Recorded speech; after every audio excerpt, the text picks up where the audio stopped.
Kalçamdan ses geliyor.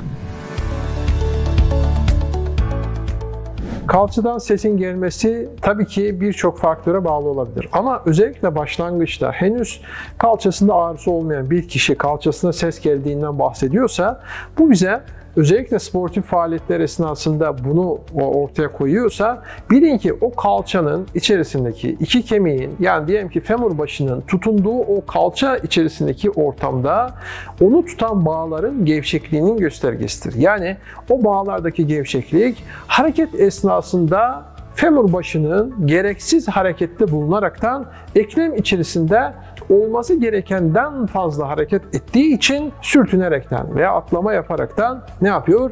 Ses çıkarmış oluyor. Ama bu böyle devam eder ve ilerleyen zamanlarda belki 10, 15, 20 yıl böyle devam ederse artık bu çıkan sesin sebebi kireçlenmedir ve direkt sürtünmedir.